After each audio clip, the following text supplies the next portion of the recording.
Alors, aujourd'hui, nous allons parler de la mondialisation. Ensuite, nous allons élaborer sur un phénomène et les impacts de ce phénomène sur le Québec et de ses décisions militaires. Dans cette capsule, je vous ai trouvé un phénomène humain intéressant, le pétrole. Et je vous en dévoile un peu des théories économiques reliées au pétrole, ses fluctuations, des notions liées au concept afin d'acquérir plus de connaissances. Et je vous en fais l'exposé du. Alors, il est question ici d'approfondir nos connaissances sur le pétrole et de comprendre l'impact du pétrole dans nos vies et les effets de la mondialisation, les chamboulements de partenaires.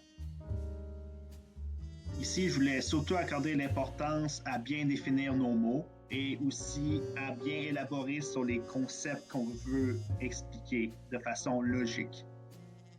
Je vous invite à faire attention aux anglicismes lorsque vous utilisez la langue française. Alors, il est question ici de savoir qu'est-ce que c'est la mondialisation et de comprendre que c'est un processus géographique dans lequel il y a de multiples facteurs à l'échelle de la planète. Nous pouvons constater que la fluctuation du prix du baril de pétrole a stagné, a été stable dans les années 90 et ensuite a augmenté de manière exponentielle jusqu'en 2008. Il y a eu une crise économique, un crack, et après ça, ça a été des paliers décroissants jusqu'à aujourd'hui. Le pétrole du Moyen-Orient est le plus concurrentiel, tandis que les sables bitumineux de l'Alberta ne l'est pas du tout. En 2015, l'Arabie saoudite produit plus, l'offre de pétrole augmente, donc les prix deviennent de plus en plus concurrentiels et sont à la baisse. Le Québec a de nouveaux partenaires commerciaux. Un grand chamboulement dans les échanges commerciaux de 2013 à 2015.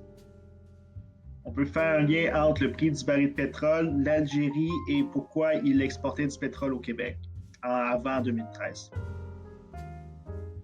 Depuis 2015, le nombre de voitures électriques a augmenté au Québec et aussi on a voulu développer une expertise dans le domaine. Donc, il y a eu une entreprise d'autobus électriques et même de voitures électriques à Saint-Jérôme qui s'est développée. Le nombre de véhicules électriques sur les routes du Québec a augmenté d'une manière exponentielle.